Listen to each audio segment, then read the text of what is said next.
What's up, tooth freaks? How's it going, dental nerds? Welcome to episode 6. Well, as you guys can see, we have this cassette right here, which means we are going to talk about some of our instruments that we used. We are going to tell you guys which ones are our favorites and also why. Yeah. So before we go any further, I don't know if you guys can notice, we got a couple of little product placements over here. Today, we also wanted to remind you guys, depending on when you're watching this, but we do have a giveaway going on our Instagram. So the friend of the pod here, Smile Sip, they sent us these products, which in our previous video, we kind of did a little taste test, reviewed the product a little bit. But again, just wanted to remind everybody to make sure to go to our Instagram page and enter the giveaway. All you got to do is follow us on Instagram, like the post, and tag somebody on that post, and you'll be entered in for the giveaway. So it'll be pretty cool. You'll get a variety of different flavors. We tested out all the flavors. They're all awesome. I enjoyed every single one of them. I'm still using them. I use them for work because it's always so hot. It's just, it's nice to add to just water. Yeah, and I think the cool part about it is too, like, it's a new product for oral hygiene. Yeah. So you're able to implement a different oral hygiene strategy that is minimal effort. And I think that's the thing, because a lot of people have a hard time, like, oh, I just don't have time to floss during this, like between my, lunch break and starting back to work or whatever. Like, it's something so simple as just mixing up the drink, pouring it out, or drinking it from there. And you did something that will help, reduce caries risk. Yeah. So that's always an awesome thing, right? Yeah. Reducing caries risk around the world. Exactly. And do you guys want to cheer? Oh, yeah. Let's Do a go. little cheers. Smile sip. Smile sip. All right. So let's move on to the instrument that we have. I don't know. Do we want to just start with our favorite instruments? Yeah, why not? So we got the cassette here, and they've been sterilized. Yes. Not anymore, obviously. So, what's your favorite instruments, guys? You want to start it off? Sure, I'll start it. My favorite instrument, it's not unique. It's something that we all end up using. It's the mirror, and it is my favorite just due to the versatility and how much we use it and how familiar you have to get with it. Most of the time, it is always in my offhand.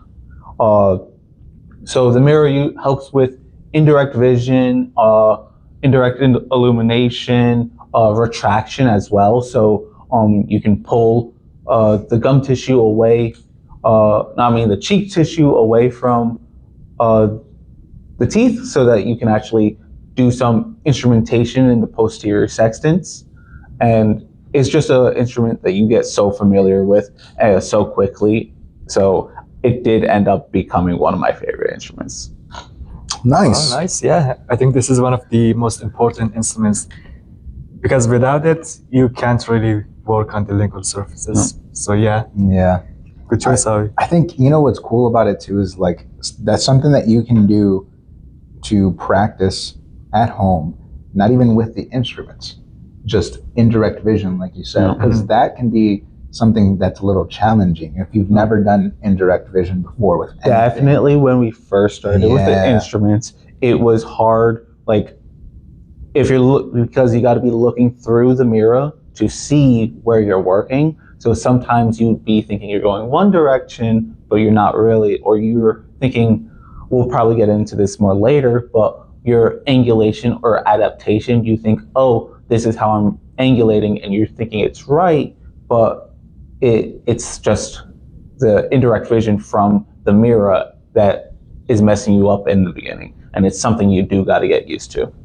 Yeah. Something that I found online that was a pretty cool tip or trick was practicing indirect vision at home with a mirror. Like, it doesn't have to be the dental mirror. It could be just any mirror. And you have like a little, kind of like a drawing. Tooth maze. Yeah, like a tooth maze, or even like just something that you want to trace, like a drawing of a tooth or something. There's a lot of printables that you can find online, but you just get a pencil, get, coloring markers or whatever, and you just start practicing with that. Or like write a sentence, write your name, just that, so it looks right in the mirror, or like just writing things in a certain way that's not the way you would normally write it, through the mirror, drawing. Again, all these different things help with indirect vision. Yeah. So first year students out there, if you just got accepted into a program, that's a little tip that might be able to help you and start preparing for that first semester, get a little leg up on the rest of the class, just practicing a little bit of that indirect vision, because that is not something that you normally do. Nope. It's not like we're used to using indirect vision, really. So I think that'll be a huge help, right? Yeah, sure. Yeah, just being able to know what you're looking at through the mirror and how to move by looking at a mirror is something very useful. And I do highly suggest start practicing it now if you are going into a hygiene program. Yeah, for sure. Good what about advice. you, Monty? What's your favorite? Before I touch any of those, I'm gonna put my safety eyewear on, because you're supposed to have it on, even though I don't like this. But it's all good, man. You look great in glasses. Yeah, look at that. You look very professional. Yes. Oh, yeah. Okay. Here, I'll bring that over to you. Sure. So, I like kind of all of them, but one of the ones that I like more than the others is Langer 1-2. Langer 1-2. Let me see if I can find it. Oh yeah, here it is. Okay. So we are using 2 Langers. One is 1-2, the next one is 3-4, correct? And there is also a good memory tip to remember which one to use for the mandible and which one to use for the maxilla. Because think of it like staircase, right? 1-2 is gonna be for the bottom teeth, 1-2. Then you go up, 3-4 for the maxilla, upper teeth. Yes. Yeah, lower levels, upper levels. So, yeah. And we can also use 2 Gracies, 11, 12, and 13, 14. Yep. But I like this one because if you're using this, you don't really have to change instruments. Like, okay, I did the distal surfaces, now I gotta pick up this other instrument and do the mesials. Yep. I like it because, as long as you're adapted correctly, you can easily go like distal and mesial. That makes sense. I do tend to use the Gracies more, just because it feels more natural with the Gracies, and I know my sequence a little bit better. But I can definitely see why you would like the Langer. Which one's yours? For me, man, it's kind of like you. I have a hard time picking because I like them all, right? They all serve their purpose. It's always going to be patient-centered, right? Whatever the patient presents with, that's what you're going to use for that patient. But the one that I enjoy using the most for some reason, I don't know, guys, is the Nevi. I love using the Nevi. For one, the handle itself, just the shape of the handle, it feels so nice in my hand. And like instrumenting with it, I don't know, like it just has like a more precise feel to me than the other ones. The other handles are more just like straight, But this with the ergonomic handle, I just enjoyed using it. Also, just the scalers in general. Yeah. The sound that the scaler makes when it is taking off calculus, I don't know. I know I'm probably weird for this, but if you're in dental hygiene, you probably feel the same way. That's why you're probably a tooth fairy, right? Exactly. I'm definitely a dental nerd. I enjoy the sound that the sickle scalers make when they are removing calculus, and just, I don't know, something about that sound is just like, it's very satisfying. Yeah. I feel like we have to make an ASMR video about how that sounds. You know what I mean? Yeah.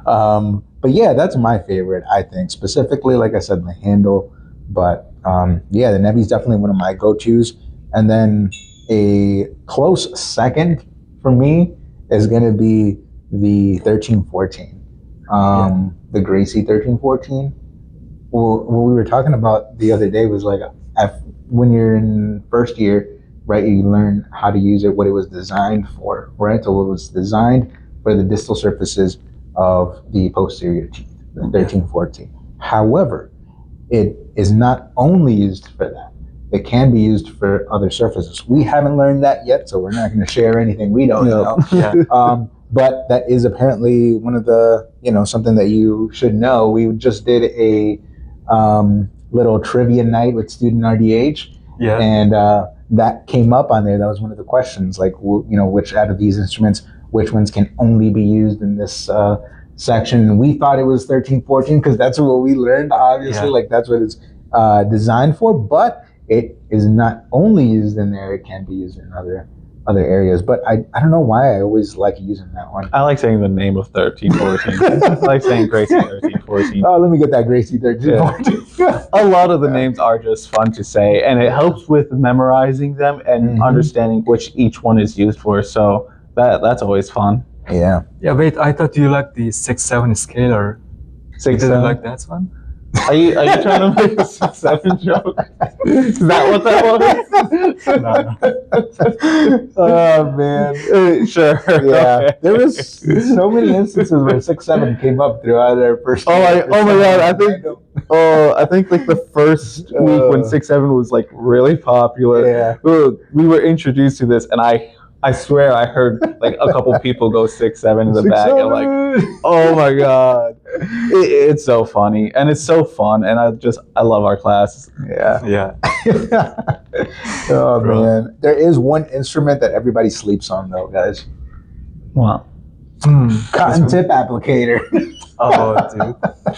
This instrument. This is not an instrument. It's part of our armamentarium. So I mean, I'm just kidding. But yeah, I mean, you do use the cotton tip applicator, but it's nothing to write home about. It's just the cotton tip applicator. I just realized that I had it in there. That's oh man. Another thing that we just have in the cassettes is the gauze, right? Yeah. This Definitely can be used for gauze. a couple of things. We can use it to dry the mouth surface in case, like, say a patient, they're sensitive to the air water syringe, and they have sensitivity. Instead of drying the two surfaces with the air, we would go in with gauze and try to dry it with that. That actually happened to me and one of my patients. They were very sensitive to the air.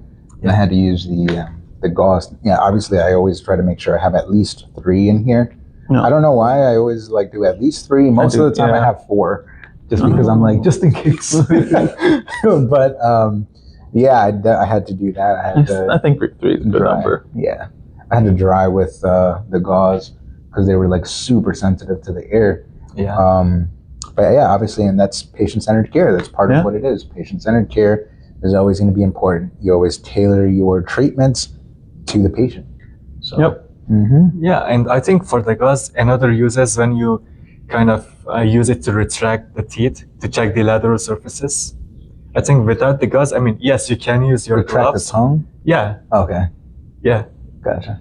Yeah, Do that? the tongue. I thought you said teeth. No. He did say teeth. Editor, go back to when you said teeth. I will Pop go up the just clip. retract the teeth. Clip.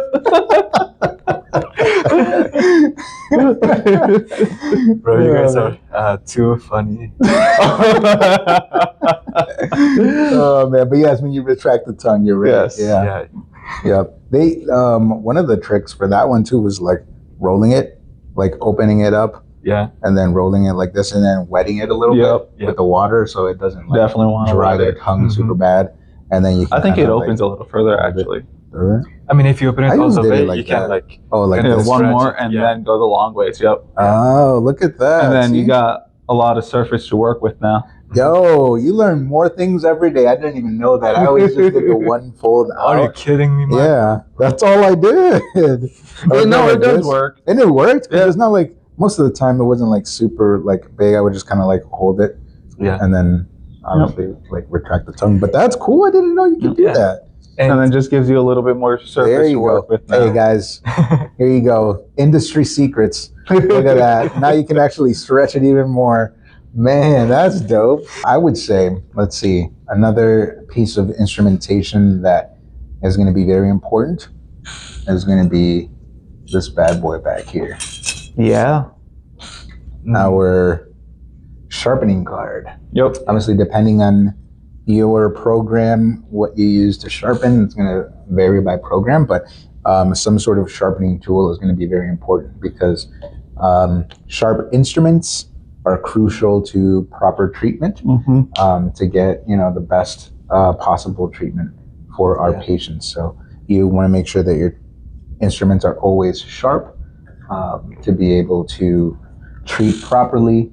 And so I think that's one of the key pieces of armamentarium that we always got to make sure we have on there, and we're checking our instruments before each patient. Yeah, you don't want to get definitely a dull instrument can make not only our job harder, but just less safe for the patient as well. Exactly. Yeah, because you're going in there. If it's dull, it'll start slipping around and just accidentally. You can start burnishing calculus instead of removing it, which we definitely want to avoid that. Yep.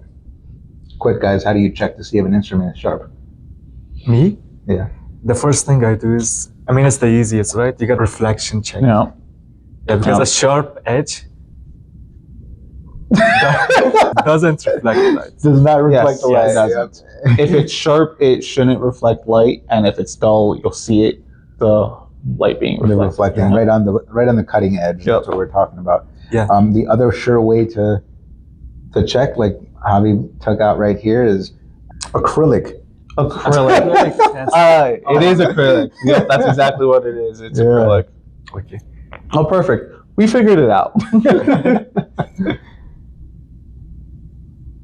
Okay. I think this is the working edge. This side. You want to do it, or you want me to do it? Just do it. You have it. Okay. Let's see here. All right. This is the 1314. Yeah. Okay.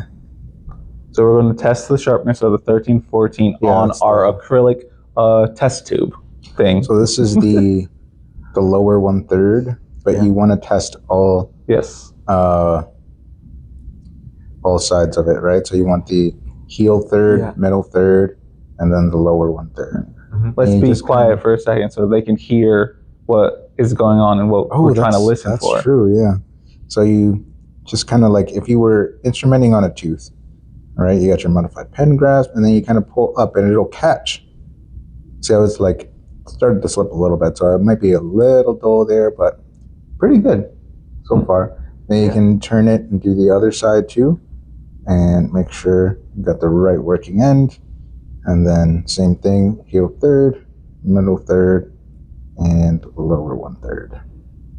And that's how you check to see. I don't know if I was. Bring it up to your mic so they can hear the little clicking real quick. Yeah, I don't think you are, but it's all right. Yeah. Yeah. How about you do the next one, Monty? Because I'm not in frame, but I think you're in frame.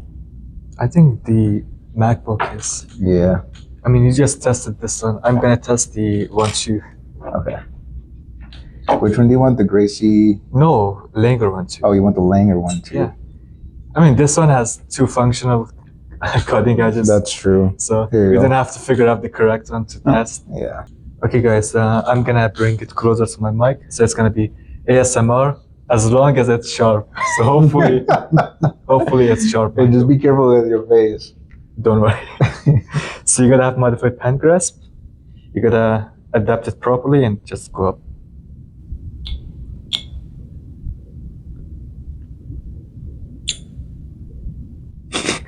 Watch your lateral pressure.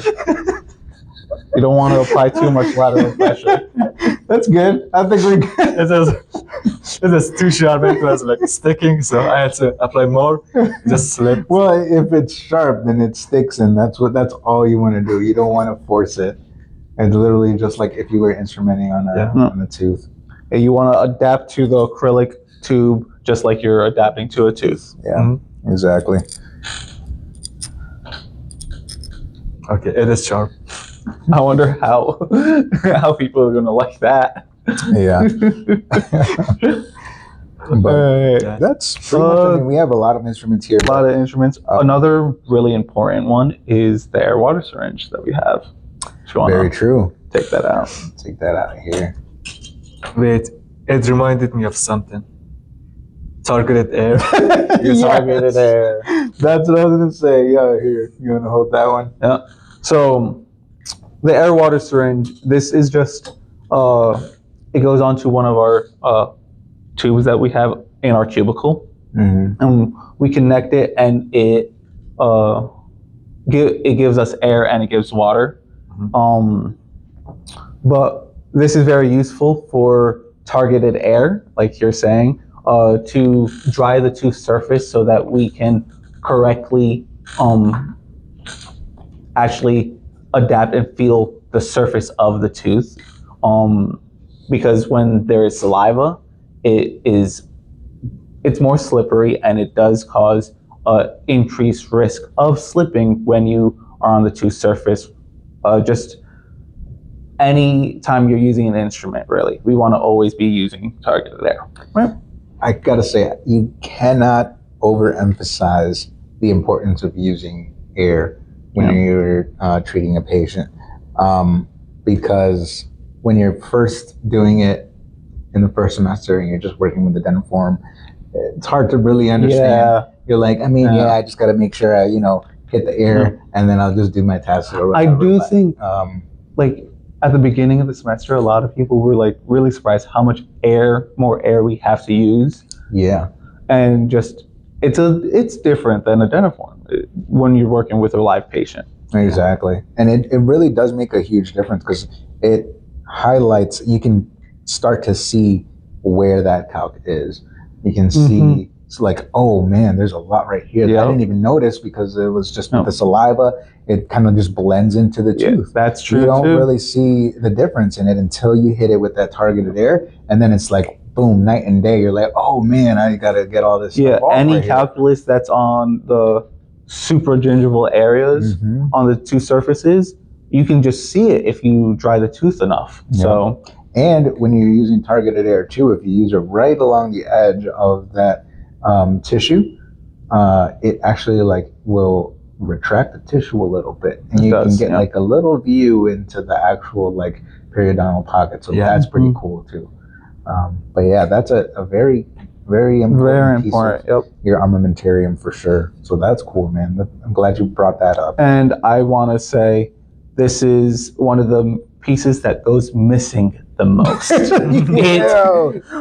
is so small in the cassette, and there's a little, there's a space for it, but I swear everyone at one point they're losing their air water syringe, or it fell out of the cassette when we're putting it through like the ultrasonics and stuff. So this thing, it likes to hide from us a couple times.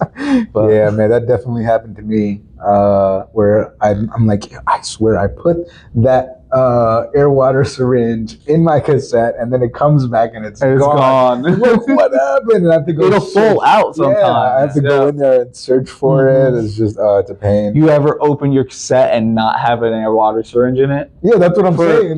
No, for a patient. Oh, for a patient? Like, it's all... That happened to me once. Yeah. And it never happened to me again, because after that, I was... You're always looking for it, Before I wrap it up, I'm like, oh, okay, where is my air water syringe? Yeah, if you don't end up having air water syringe, you have to go back to SNS and grab one of the extra ones that are back there that are already sanitized for us, because we have to use one that is sterilized. Definitely need it. That is so unprofessional. How do you lose your air water syringe? You have never lost your air water syringe. Never. That's a whole face lie. That's not. Oh man. You know what I did see on Instagram the other day? What?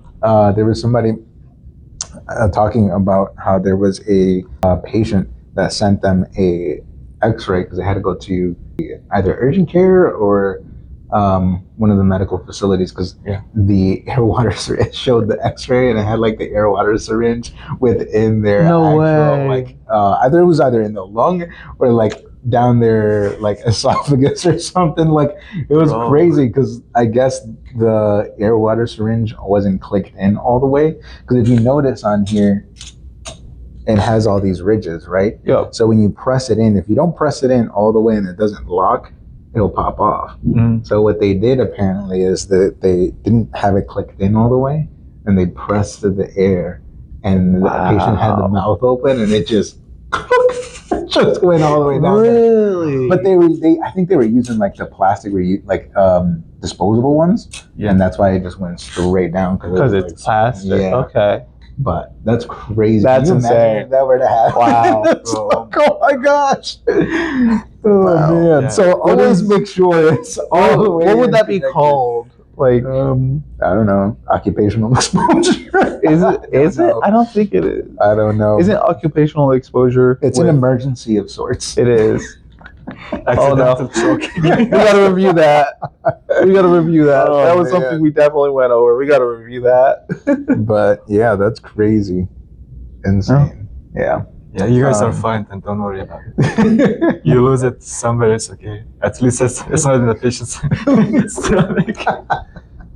I don't understand how. Wow, that's crazy. Yeah, that's the last place you want it to be. Yep. Mm-hmm. But anyways, well, I think this is a good place to wrap it up.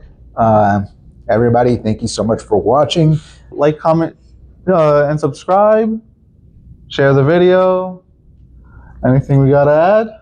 If you have any questions, write it in the comments. If you want to be on the podcast, let us know. Write it in the comments or DM us on Instagram. Yep. Yeah, we'll make it happen. We'll do. There's different options on how to do it. We can even do it on Zoom or something, and have it that way, and we'll make the interview happen. So yeah, definitely shout us out. Yep. Alrighty. All right. Yeah. If you got any ideas either, please send them. All right, guys. Yes. I like that video a lot, not gonna lie.